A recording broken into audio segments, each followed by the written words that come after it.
ومن اشترى ثوبا على أنه عشرة أزرع بعشرة أو أرضا على أنها ہو گیا کیا؟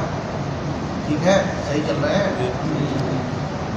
أو أرضا على أنها 100 ذراع ب100 فوجدها أقل فالمشتري بالخيار إن شاء أخذها بجملة الثمن وإن شاء ترك.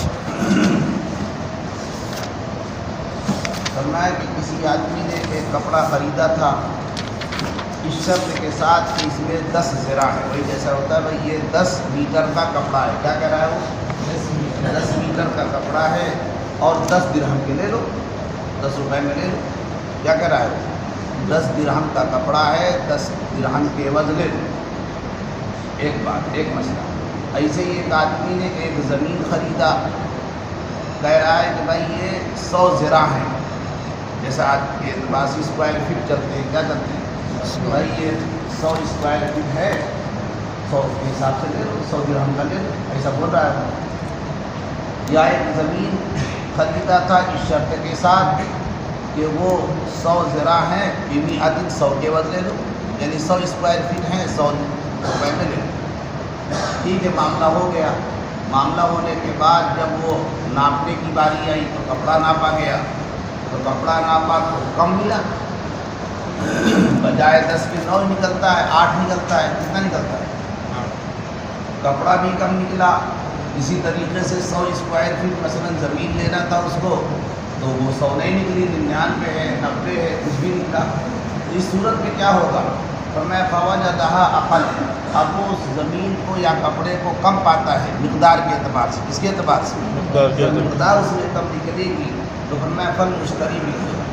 تو اب لینے والے کو اختیار ہے، کیونکہ چاہتا تھا مجھے پورا 10 میٹر ملے، خریدنے والا چاہتا تھا مجھے 100 اسکوائر فٹ ملے تاکہ میرا ایک اچھا مکان بن سکے مثلا. اب وہ کم نکلے گا تو کیا کرے گا؟ تو اس وجہ سے اس کو اختیار ہو. اس کو کیا ہوگا؟ کیا اختیار ہوگا؟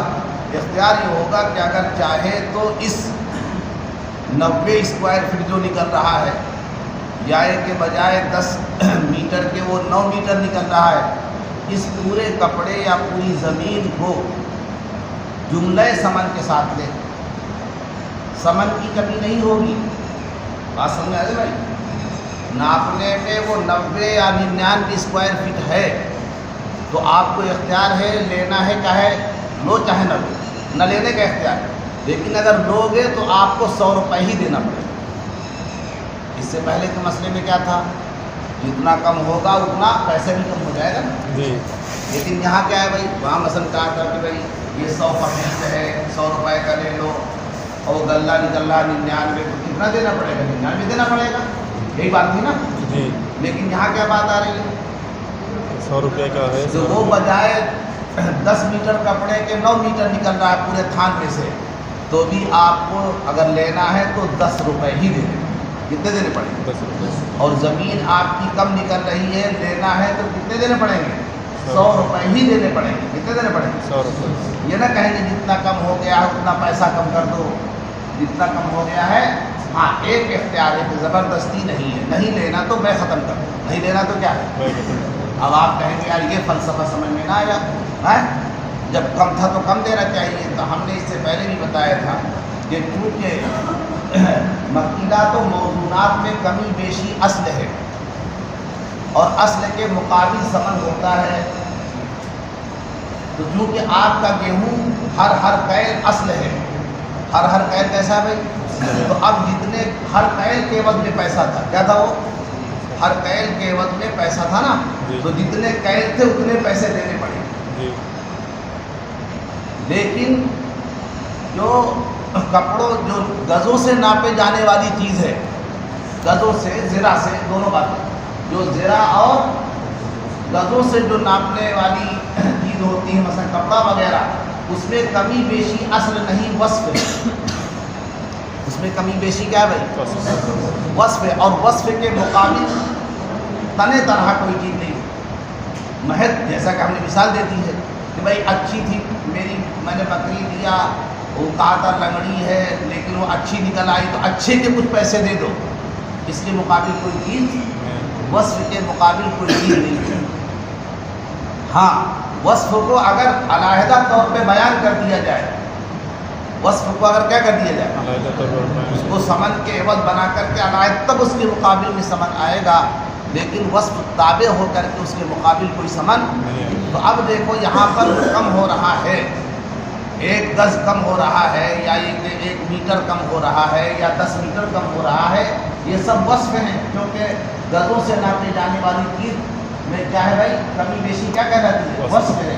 جب وصف ہے تو اس کا مقابل سمن سے نہیں، گویا کہ یہ 10 روپیہ یا یہ کہ 100 روپیہ، یہ مجموعہ زمین اور مجموعہ کپڑا کا ہے، وہ کم نکلے زیادہ نکلے اس سے کوئی بحث نہیں، وہ کم نکلے زیادہ نکلے، کیوں؟ اس لیے کہ یہاں پر گز یہ وصف ہے، گز کیا ہے بھائی، وصف۔ اور وصف کے مقابل میں کوئی سمن نہیں، گویا کیوں سمجھو کہ اب اس شے کے مقابل میں سمن ہے اور شے باقی ہے، وہ کپڑا باقی ہے، کم ہے زیادہ اس سے کوئی بحث نہیں، وہ کم ہے زیادہ ہے، وہ آپ کے 10 روپئے کے مقابل میں یہ کپڑا ہے، یہ 100 روپئے کے مقابل میں یہ آپ کی زمین ہے، کم نکل رہی زیادہ نکل رہی اس سے کوئی بحث کیوں؟ اس لیے کہ یہاں کمی بیشی جو ہے یہ سب وصف ہے، وصف کے مقابل میں کوئی سمن۔ اب بات سمجھا گیا بھائی، ایک پیچیدہ بات ہے، گویا کہ جو مقیدہ تو موضوعات کی چیزیں ہیں، وہاں اگر کمی بیشی ہے تو وہ اصل ہے، اور اصل کے مقابل میں سمن ہوتا ہے، تو وہاں اگر کم ہوگا تو کم دینا پڑے گا، بڑھ جائے گا تو بڑھا کر کے دینا پڑے گا، لیکن گز اور زرا سے ناپی جانے والی چیزوں میں کمی بیشی اصل نہیں، جب اصل نہیں ہے وصف ہے تو وصف کے مقابل میں کوئی سمن نہیں ہوتا ہے، جیسا کہ آپ دیکھتے ہیں کہ اچھی اور بری کے مقابل میں کوئی سمن نہیں ہوتا۔ ایک آدمی کہتا ہے کہ میرا غلام ہے، کچھ نہیں جانتا، 100 روپے کا، یا کہتا ہے یہ میرا غلام لے لو 100 روپے کا، کاتب ہے، کیا ہے، اچھی کتابت کر لیتا، بیچارہ رغبت کر کے لے جاتا ہے، لیکن وہ کاتب واتب نہیں، ان پڑھ ہے، تو کیا وہ کہے گا کہ لاؤ 1 روپیہ لوٹاؤ؟ نہیں، کچھ نہیں، لینا ہے تو اسی جاہل کو لے لو 10 میں، ورنہ پورا کیا کر دو، یہ اختیار تو ملے گا، لیکن یہ نہ کہیں گے یار وہ کاتب نہیں نکلا تو کچھ پیسے لوٹاؤ، کیوں؟ اس لیے کہ کاتب ہونا وصف ہے، اور وصف کے مقابل میں کوئی چیز نہیں، بات سمجھ گئے نا بھائی؟ جی۔ ایسے یہاں پر بھی وصف کے مقابل میں کوئی چیز نہیں، تو فرمایا کہ اگر چاہے تو اس کو لے لے جملہ سمن سے، جملہ سمن، بات سمجھا گئی نا، یعنی سمن میں کوئی کمی نہ ہوگی، پورا 10 دینا پڑے گا، پورے 100 روپے دینے پڑیں گے، جملہ سمن کے ساتھ لے لے، وہ انشاء طرح کا، اور اگر چاہے تو کیا کر دے، کر دے، وہ آپ کو اختیار ہے، زبردستی کی بات نہیں ہے، لیکن لوگے تو جملہ سمن سے۔ ایسا کیوں ہوا بھائی، خود ہی بتاتے ہیں، فرمایا لِأَنَّ الزِّرَا وَصْفٌ، کیونکہ زرا یہ وصف ہوتا ہے کپڑے میں، ہے میں، کپڑے میں، ایسے ہی زرا وصف ہے کپڑے میں بھی، اور اسی طریقے سے زمین میں بھی ہے نا بھائی، اس میں جو آپ گز کرتے ہیں وہ بھی زمین میں بھی، تو فرمایا کیونکہ یہ زرا وصف ہے کپڑے میں، اور زرا کپڑے میں وصف کیسے ہے خود بتاتے ہیں، الا ترى، کیا آپ نہیں دیکھتے ہیں کہ زرا کس چیز کا نام ہے، بھائی زرا کس کو کہتے ہیں، کیا آپ نہیں دیکھتے کہ انہو عبارت عن الطول والعرض، کہ بھائی جو زرا ہوتا ہے، زرا کیا ہے، زرا، تو زرا نام ہے طول اور عرض کا، زرا کس کو کہیں گے، یعنی ایسا پیمانہ کہ جس میں کچھ لمبائی ہو، کچھ کیا ہونا چاہیے، کچھ چوڑائی ہو، جس کو ہم طول اور عرض کہتے ہیں، کیا کہتے ہیں، طول اور عرض، زرا کہیں گے بھائی جہاں چلے گا زرا، مثلا جس چیز پہ آپ نے کہا یہ کپڑا ایسے ہاتھ چلا چلو ہاتھ ہی دے دو، تو اب اس میں کچھ لمبائی اور کچھ چوڑائی کا نام ہی تو کیا ہے، زرا، اچھا یہ لمبائی اور چوڑائی کا پایا جانا، یعنی اس کو ہم طول اور عرض کہتے ہیں، یہ آراز کے قبیل سے، لمبا ہونا بذات خود ہو سکتا ہے، کسی کو کہنا پڑے گا الشجر الطویل الرجل الطویل، جو بذات خود قائم نہ ہو سکے وہ کیا کہلاتا ہے، وہی تو صفت ہے، جو اپنی ذات کے اعتبار سے قائم ہو جائے وہ جوہر اور اصل ہے، وہ جوہر اور مثلا دیوار خود سے قائم ہے، یہ جوہر ہے، لیکن سفید ہونا، کالا ہونا، یہ بذات خود قائم نہیں رہ سکتا، کوئی نہ کوئی چاہیے، سفید دیوار، کالا کپڑا، یہ تو کالا کیا ہے، کالا بذات خود اس کا قیام نہیں ہے، اچھا ہونا بذات خود اس کا کوئی قیام، کون ہے اچھا، آدمی اچھا، انسان اچھا، عورت اچھی، مرد اچھا، کچھ تو کہنا پڑے گا نا بھائی. تو جو دوسرے کے قیام سے جس کا قیام ہو سکے اسی کو تو وصف اور صفت کہتے ہیں. اور طول اور عرض، لمبا ہونا چوڑا ہونا، یہ بذات خود اس کا قیام کسی کو کہنا پڑے گا کہ بھائی آپ کا گھر لمبا ہے، آپ کی لٹھی کیا ہے لمبی ہے، یہ کہنا پڑے گا. آپ کا یہ کپڑا چوڑا ہے، تو اس کا قیام بذات خود نہیں. تو جو چیز بذات خود قائم نہیں ہو سکتی وہی تو آراز ہے، وہی کیا ہے. اور آراز ہی کو اوصاف کہتے ہیں. آراز ہی کیا کہتے ہیں. تو فرمایا کہ دیکھیے اس کے اندر طول اور عرض پایا جاتا ہے. کیا پایا جاتا ہے؟ طول اور ہے نا بھائی. تو چونکہ یہ طول اور عرض ہے، اور یہ طول اور عرض یہ خود سے قائم نہیں رہ سکتے. جب یہ خود سے قائم نہیں رہ سکتے تو پتہ چلا یہ وصف ہیں. کیا ہے؟ اور وصف اس سے پہلے ہی بتایا جا چکا ہے کہ وصف کے مقابل ثمن میں سے کوئی چیز نہیں ہوا کرتی. کوئی چیز ثمن میں سے نہیں ہوئی. اسی کو فرمایا کہ دیکھیے الا ترى، کیا آپ نہیں دیکھتے ہیں کہ انه عبارۃ عن الطول والعرض. بھائی زیرا کس کو کہہ رہے ہیں آپ؟ جو ہے مثلا جس میں طول اور عرض دونوں چیزیں پائی جاتی ہیں. کیا پائی جاتی ہیں؟ والوصف لا يقابله شيء من الثمن. اور وصف کیا ہے؟ وصف کے مقابل ثمن میں سے کچھ نہیں ہوا کرتا. وصف کے مقابل ثمن کا کوئی حصہ نہیں ہوتا ہے. کاطراف الحیوان، جیسا کہ حیوان کے اعضاء، جانوروں کے بھائی اطراف حیوان یعنی اعضاء، ہاتھ پیر وغیرہ، پورے جانور کے مقابل تو ثمن ہے اس کی ذات کے، لیکن الگ سے پیر کے عوض میں، الگ سے اس کے کیا ہے بھائی سینگ کے عوض میں، الگ سے ایسا کوئی نہیں، ایسا کچھ.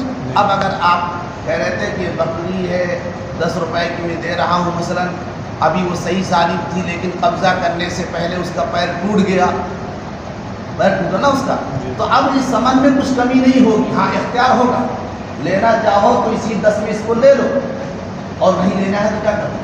یہ نہ کہو کہ پیر ٹوٹ گیا تو 1 روپیہ کم کر دو، کیونکہ یہ کیا ہے اطراف حیوان، یہ اوصاف یہ سب کیا ہے، اور وصف کے مقابل کوئی ثمن.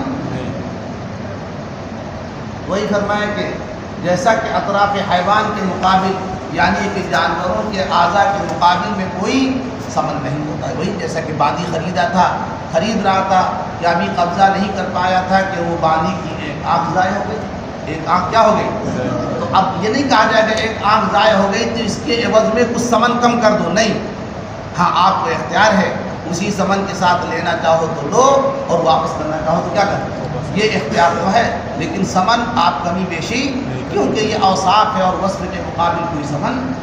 کتنی نظیریں سمجھا دی ہے نا بھائی. تو فرمایا کہ جیسا کہ اطراف حیوان ہوتے ہیں فلہذا یأخذہ، تو لہذا کیونکہ زرا کیونکہ وصف ہے اور وصف کے مقابل کوئی شے نہیں ہوا کرتی، تو لہذا فرمایا کہ یأخذہ بکل الثمن، کیا کرے گا پورے ثمن کے ساتھ لینا پڑے گا. کمی بیشی ہو گئی کوئی مسئلہ نہیں، بجائے 10 کے وہ 9 نکل رہا ہے، بجائے 100 کے 99 نکل رہا ہے. تو یہ وصف کی کمی ہے. وصف کی کمی میں کوئی شے کیا ہے یعنی کوئی ثمن نہیں ہے، لہذا اسی میں آپ کو لینا ہو لو، نہیں لینا ہے تو کیا کر دو واپس کر. فرمایا پس وہ لے لے گا اس کو کل ثمن سے، بخلاف الفصل الاول، برخلاف فصل اول کے، وہی مکیلات و موزونات والے مسئلے. کس کے؟ ہاں مکیلات و موزونات میں ایسا نہیں تھا. کیوں؟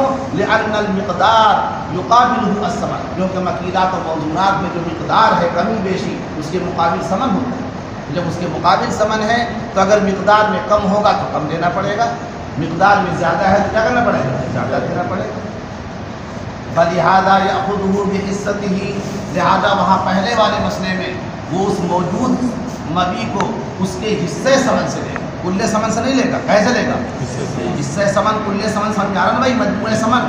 مجموعہ کا مطلب پورا جو آپ نے طے کیا تھا، حصے کا مطلب جتنی مقدار اتنا ثمن. اگر وہ 90 ٹین نکلا ہے تو 90 روپے دینا پڑے گا. 101 ٹین ہے تو 100 لے لو، ایک میں آپ کو لینا ہے تو اور بڑھاؤ ورنہ کیا کرو ہے، ایسا تو ہے یار. تو وہاں کیونکہ اس کے حصے ثمن سے لینا ہے، اور یہاں کیسے لینا ہے؟ مجموعے ثمن سے لینا ہے. کیسے لینا ہے؟ فرمایا پس وہ وہاں موجود مبی کو اسی کے حصے ثمن سے دے گا. ہاں الا انہ یتخیر لفوات الوصف المذکور، ہاں مگر یہ کہ یہ اس کو پہلے والے مسئلے میں بھی کہتے ہیں نا بھائی وہاں وہ لے گا کہے کے ساتھ اس کے حصے سمن سے کیسے لے گا، لیکن یہاں کہہ رہے ہیں کہ ایک کلے سمن سے لے گا. یہاں کیا کہہ رہے ہیں، کلے سمن سے لے گا نا. یہاں کہ بھائی 90 بھی نکلا تو آپ کو 100 دے کے لینا پڑے گا، اور اگر وہ 9 زرا کیا ہے کپڑا نکلتا ہے تو 10 روپے ہی دے کے لینا پڑے گا. یہی بات چل رہی نا. تو ایسا یہاں کیوں ہے، فرمایا اس وجہ سے اسی کا استثناء ہے، مگر یہ کہ یہاں پر وصف کے فوت ہونے کی وجہ سے، وصف مذکور کے فوت ہونے کی وجہ سے اختیار ملے گا. یہاں پر بھی کیا ملے گا، اختیار مل جائے گا وصف مذکور کے فوت ہونے کی وجہ سے. کیوں، لتغییر المعقود علیہ، کیونکہ معقود علیہ متغیر ہو گیا. معقود علیہ وہ چاہتا تھا کہ 10 میٹر نکلے، معقود علیہ وہ چاہتا تھا کہ 100 اسکوائر فٹ نکلے، لیکن وہ نہیں نکل رہا ہے. تو معقود علیہ جب بدل گیا تو گویا کہ جس وصف مذکور کے ساتھ مشتری لینا چاہتا تھا وہ وصف مذکور نہیں پایا گیا، اور جب وصف مذکور نہ پایا جائے تو مشتری کو اختیار، مشتری کو کیا ہوتا ہے، جیسے کوئی چاہتا تھا کہ بھائی میرا غلام کاتب ہو، کیسا لے رہا تھا وہ، لیکن غیر کاتب اگر نکلتا ہے تو اسے اختیار ہے لینے نہ لینے کا، سمن گھٹانے کا اختیار نہیں ہے. سمن نہیں گھٹا سکتا، لینے نہ لے، کیونکہ اس کا وصف مذکور کیا تھا کہ میرا غلام کیسا ہونا چاہیے، کاتب. یہ وہ چاہتا تھا اس وصف کے چاہتا، لیکن وہ غیر کاتب نکلا ہے تو کیا کر سکتا ہے، اسے لینے نہ لینے کا اختیار تو ملے گا، لیکن سمن کے گھٹانے کا. ایسے یہاں پر بھی وہ چاہتا تھا کہ 10 زرا کپڑا ملے، کتنا ملے، لیکن نہیں مل رہا تو وصف مذکور نہیں تو اختیار پہ.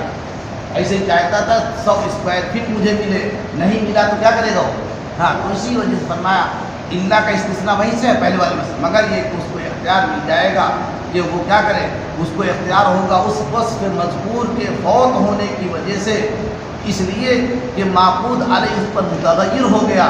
جب معقود علیہ متغیر ہو گیا فیختل الرضا، تو لہٰذا اس کی رضامندی بھی مختل ہو گئی. رضامندی بھی کیا ہو گئی، متاثر ہو گئی، رضامندی بھی اس کی باقی نہ رہے، رضامندی میں بھی خلل پڑ گیا. نہیں پڑ گیا بھائی. اچھا بھائی یہ تو تھا کہ کم نکلا تھا، کیا نکلا تھا، اب ایسا بھی ہو سکتا ہے کہ 10 کے بجائے 11 زرا کپڑا نکل آیا، 100 اسکوائر فٹ کے بجائے وہ 101 اسکوائر فٹ نکل آیا، تو کیا ہوگا. وَإِنْ وَجَدَهَا أَكْثَرَ مِنَ الزِّرَاعِ الَّذِي سَمَّاهُ، اور اگر وہ کپڑا یا زمین اس زرا سے زیادہ نکل آئے جو زرا اس نے بیان کیا تھا، جو زرا کیا کیا تھا، تو فَهُوَ لِلْمُشْتَرِي، تو وہ زیادتی مشتری کی ہو جائے گی، کیا ہو جائے گا. اور یہاں بائع کو کوئی اختیار نہیں ملے گا کہ چاہو تو بھائی ناپنے کے وقت وہ کہہ رہا تھا یہ زمین میری 100 اسکوائر فٹ ہے، کیا کہہ رہا ہے، اور میں نے 100 درہم دے دیے. کتنے میں، کتنے میں، مشتری نے خرید دیا، ناپا گیا تو 101 نکلا. کتنا نکلا، تو اب یہ نہ کہے گا یار ایک کا اور پیسہ دے دو. کیوں، اس لیے کہ بات وہی ہے، وصف ہے. کیا ہے، وصف کے مقابل کوئی. ہاں اچھا تو نہیں دے رہے 1 روپے تو میں نہیں بیچ رہا، یہ تمہیں اختیار نہیں ملے گا. بائع کو اختیار نہیں ملے گا بیچنے نہ بیچنے کا، مشتری کو تو ملتا ہے، کیونکہ آپ پہلے سے راضی تھے، آپ پوری زمین کو بیچنے پہ راضی تھے. آپ کی نگاہ 100 اسکوائر فٹ یا 100 اسکوائر فٹ پر، آپ تو یہ پورا پلاٹ بیچنا چاہتے تھے، وہ کتنا ہو آپ کے ذہن میں بات. اب ناپا گیا تو زیادہ نکلا تو آپ کو اس سے کوئی بحث نہیں ہے، آپ کو اس کی قیمت 100 مل گئی. کیا مل گئی، لہٰذا آپ کو اختیار بھی نہیں ملے، آپ کو اختیار بھی. اسی کو فرمایا اور اگر وہ زیادہ نکل آئے کیا ہو جائے، تو پھر وہ کیا کرے گا، فرمایا کہ وہ زیادتی مشتری کی ہوگی. ولا خیار للبائع، اور بائع کو بیچنے نہ بیچنے کا کوئی اختیار نہیں ملے گا. کیوں، لأنہ صفت، جو کہ زرا یہ صفت ہے، فکان بمنزلۃ ما باعہ، اور یہ ایسے ہی ہو گیا. فرمایا کہ یہ اس بیع کے درجے میں ہوا کہ ایک آدمی نے ایک معیب چیز بیچی تھی. کیا بیچا تھا، مثلا یہ کہ زید نے کہا یہ میری جو باندھی ہے نا بھائی، اس کو آنکھوں سے دکھائی نہیں دیتا، اندھی ہے. کیا کہہ رہا ہے، میری باندھی ہے، اندھی ہے، چلو میں نے تم کو 100 روپے کے دے. کتنے کے دے دیے، تو آپ راضی ہیں بیچنے پر، کیونکہ آپ کی نزدیک کیسی ہے. لیکن اللہ کا کرم ہوا کہ جیسے مشتری کے یہاں پہنچی اس وقت نظر آنے لگا، کیا آنے لگا، تو اس کا عیب ختم ہو گیا نا. تو آپ کہے یار وہ دکھائی دینے لگا اور مجھے کچھ دے دو، وہاں نہیں دے سکتا. ایسے یہاں پر آپ نے زمین بیچا ہے، اس کے 100 درہم مل گئے، زیادہ نکل آیا، اس کی قسمت ہے بھائی، کیا ہے، کیونکہ وصف کے مقابل کوئی سمن نہیں. تو فرمایا کہ یہ اس، ارے بھائی کہاں رہ گئے تھے، جلدی آؤ.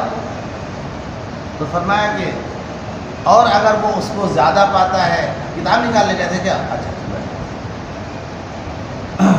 تو فرمایا اور اگر وہ اس کو زیادہ پائے اس ذرا سے جو اس نے بیان کیا تو وہ زیادتی مشتری کی ہے اور بائیں کو کوئی اختیار یہاں پر نہیں ملے گا. کیوں؟ لأنہ صفت، کیونکہ صفت ہے.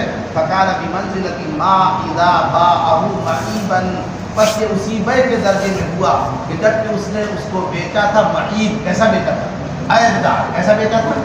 لیکن جب وہ وہاں پہنچتی ہے تو صحیح سالم ہو جاتی ہے. فَإِذَا هُوَ سَلِيمٌ، بس وہ کیا نکل آئے؟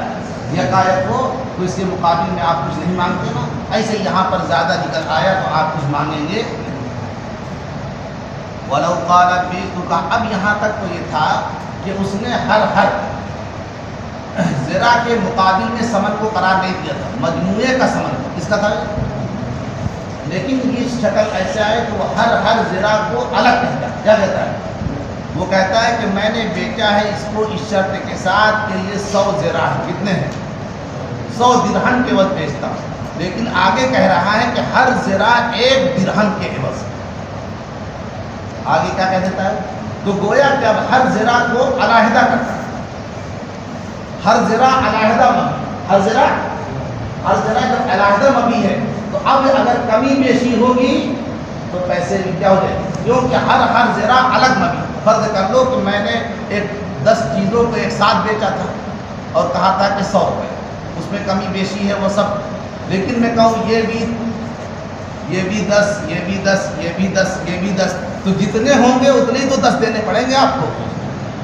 اگر کم نکلے تو کم دینا پڑے گا، زیادہ ہے تو کیا کرنا پڑے گا. ایسے ہی یہاں پر بھی ہو گیا.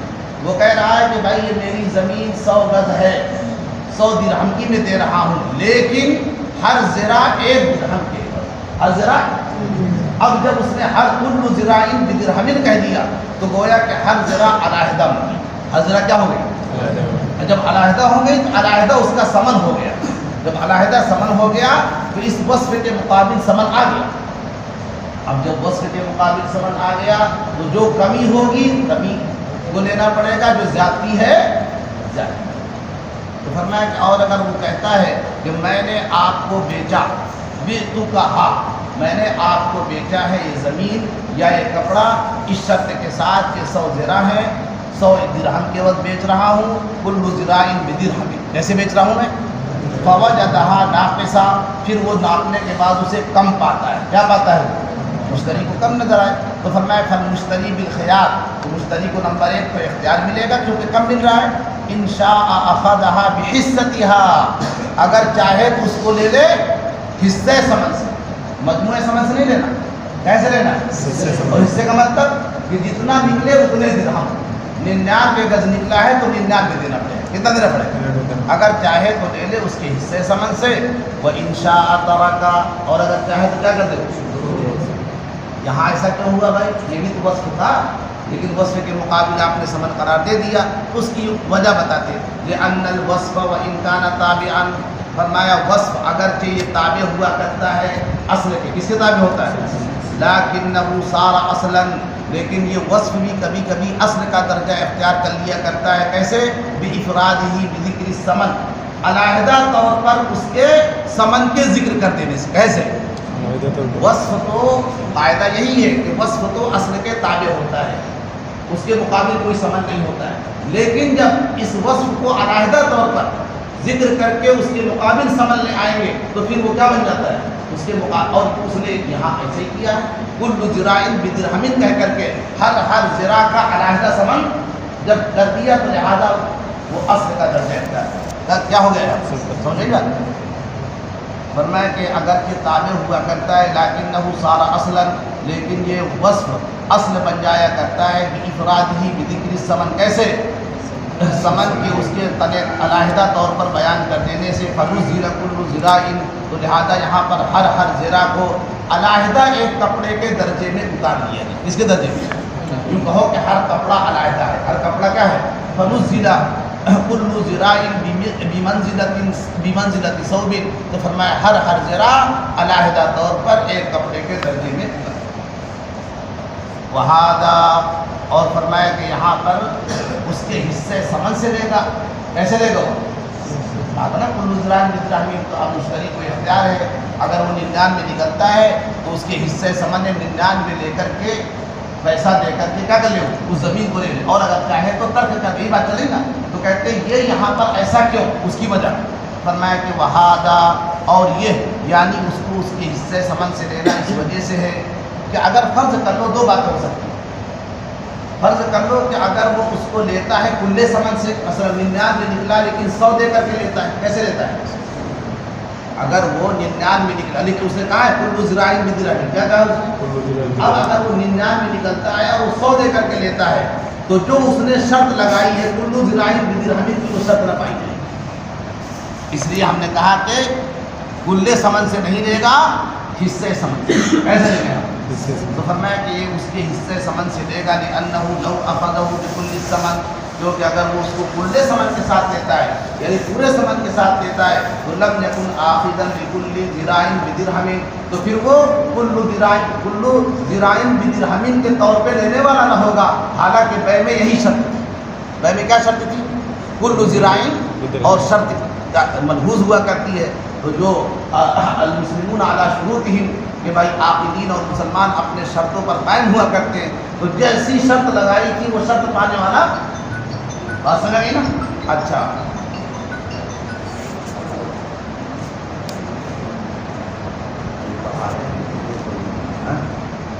اچھا وَإِنْ وَجَدَهَا زَائِدَةً، اور اگر اس کو زیادہ پاتا ہے، اور بات وہی چل رہی کل ذراع بدرہم، کیا کہہ رہا ہے؟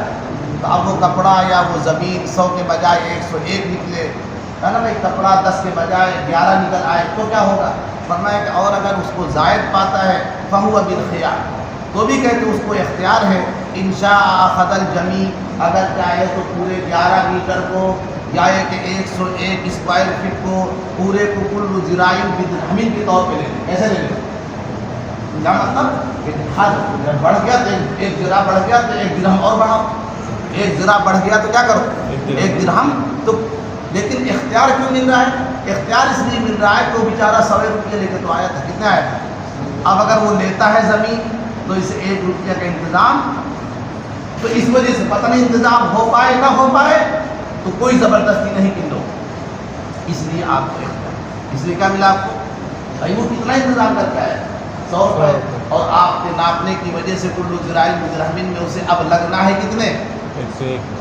علیحدہ نہیں کر سکتا کہ 1 فٹ اپنا کاٹ لو، ہے نا بھائی. ایسے ہی کپڑا اس زمانے کی بات چلی جب کہ کاٹنا مضر ہوتا تھا. آج کا مسئلہ نہیں ہے کہ وہ یہ نہ کہہ کہ اپنا 1 میٹر کاٹ لو باقی ہمارا 10 کے حساب سے نکل، یہ بھی آج تو ہو جائے. آج کیا ہو، وہ تو آج کیا سینٹی میٹر بھی کاٹ کر دے دو تو لے لیتے، نہیں. تو آج کا کوئی مسئلہ نہیں ہے. کپڑے میں، زمین میں آج بھی ہے. زمین میں کیا ہے بھائی؟ تو ایسا نہیں کہہ سکتا کہ ایسا کرو بھائی کہ 100 درہم میں لایا ہوں تو مجھے 100 درہم کے اعتبار سے 100 ذراع دے دو، ایک کیا کر لو اپنا، یہ مضر ہو جائے گا. اس کے لیے بائک لو، ایک بعد میں کیا کریں. تو چونکہ اب اگر لینا ہے تو پورا لینا ہے، کیا کرنا اس کو، اور پورے کے لیے وہ انتظام کر کے نہیں آیا. جب انتظام نہیں ہے تو اسے اختیار ملنا چاہیے، کیا ملنا چاہیے، ورنہ تو بغیر رضامندی کے بیع لازم کرنا چاہے، اور شریعت بغیر رضامندی کے بیع کو لازم نہیں کرتی. اسی کو فرمایا کہ اور اگر وہ زیادہ پاتا ہے اسے اختیار ہے، اگر چاہے تو اس کو جمی کو لے لے، یعنی پورے کپڑے کو، پوری زمین کو لے لے کل ذراع بدرہم کے ساتھ، اور اگر چاہے تو بیع کو فسخ کرے، اور اگر چاہے تو کیا کرے. کیوں؟ لأنه ان حصل له الزیادہ، کیونکہ اگر اس کو زیادتی حاصل ہو رہی ہے، ہو رہے نا بھائی، ذراع میں ہے کہ بجائے 10 کے 11 ذراع نکل، زیادتی تو ہو رہی ہے، لیکن یہ ایسی زیادتی ہے، یہ ایسا نفع ہے کہ جس کے ساتھ ضرر بھی لگا ہوا ہے. کہے کا ضرر، سمن کے طلب کرنے کا، درہم کے تلاش کرنے، کیونکہ آج اس کے پاس تو 100 ہیں نا بھائی، 1 درہم کے تلاش کرنے کا ضرر ہے. کیا ہے اس کو؟ اسی کو فرمایا کہ لأنه ان حصل له الزیادہ، کیونکہ اگر اس کو زیادتی حاصل ہو رہی ہے ذراع میں، تلزمه زیادۃ الثمن، تو اسے زیادتی ثمن بھی تو لازم ہے، کیا دینا پڑے گا اس کو، ثمن کی زیادتی بھی کرنی پڑے گی. تو نفع، آپ کہ یار نفع کی بات تھی تو اختیار کیوں نہیں کیا؟ آپ کیا کہہ سکتے ہیں کہ بھائی وہ تو مانگ رہا تھا 10 ذراع لیکن 11 نکل آئے. کتنے نکل آئے؟ وہ تو چاہتا تھا 100 اسکوائر فٹ 101 نکل آیا، تو مشتری کا تو نفع ہے. کیا کہیں گے آپ؟ زیادتی مل گئی تو کہتے ہیں ہاں اگر بغیر عوض کے زیادتی ہوتی تو نفع تھا، تب اختیار نہ ملتا، لیکن یہاں جو نفع مل رہا ہے اس کو کیا دینا پڑے گا؟ ثمن، اور ثمن کو تلاش کرنا یہ تو ضرر، یہ کیا ہے؟ تو ایسا نفع جو مشتری کو ضرر پہنچائے اس میں مشتری کو اختیار ملتا ہے۔ قاعدہ کیا ہے؟ ایسا نفع جو مشتری کو کیا کرے؟ ضرر پہنچائے، اس سے مشتری کو کیا ملتا ہے؟ اور ایسا نفع جس سے مشتری کو ضرر نہ ہو وہاں مشتری کو اختیار، قاعدہ یاد ہے نا، ہر جگہ اختیار نہیں ملتا، اختیار کہاں ملے گا؟ جہاں مشتری کو ضرر ہو۔ اور درہم کا تلاش کرنا یہ کیا ہے؟ یہ بھی ایک ضرر ہے، پتہ نہیں اس وقت پر وقت ملتا ہے نہیں، ارے آج کا دور مت سوچو، بہت پہلے کا سوچو، جبکہ ایک پیسہ کے لیے سالہ سال لوگ کیا کرتے تھے؟ محنت و مشقت کرتے۔ اچھا بھائی، تو فرمایا کہ اسے زیادتی ثمن لازم ہوگی، فکان نفعا، تو ہم کہتے ہیں کہ نفع ہے کہ بھائی بجائے 10 کے 11 مل رہا ہے، لیکن یہ ایسا نفع ہے کہ یشوبہ ضرر، کہ جس میں ایک ضرر شامل ہے، لگا ہوا، اس میں کیا ہے؟ یشوبہ شائع ہے، یعنی اس کے ساتھ گھلا ملا ہوا ہے ایک ضرر، کیا ہے؟ جب ایسا ہے تو فیتخیر، لہذا کیا ملے گا اس کو؟ اختیار ملے گا۔ وَإِنَّمَا يَلْزَمُهُ الزِّيَادَةُ لِمَا بَيَّنَّا، اور یقیناً اس کو زیادتی لازم ہو جائے گی، لما بینا، اسی دلیل کی وجہ سے جو ہم نے بیان کر دیا کہ انہ صار اصلا، کہ جب اس نے کل ذراع بدرہم کہہ دیا تو وہ اصل کے درجے، کس کے درجے میں ہو گیا؟ ولو اخذہ بالعقل، اور اگر آپ کہیں کہ نہیں بھائی 10-11 میٹر نکلا ہے 10 ہی دے کے لے لو نا، 101 اسکوائر فٹ نکلا ہے 100 روپے ہی دے کے لے لو نا، تو پھر وہ شرط نہ پائی گی، کل ذراع بدرہم والی شرط اور شرط لگائی گئی تھی، لہذا شرط کو باقی رکھنا کیا تھا؟ تو فرمایا کہ اور اگر اس کو لے لیتا ہے بالعقل، ایسے کم قیمت دے کر کے، تو لم یکن اخذا بالمشروط، تو جو شرط لگائی گئی تھی مشروط کو لینے والا نہ ہو، کیا لینے والا ہو؟ اور مشروط کے ساتھ دینا چاہیے اس کو۔ چلیے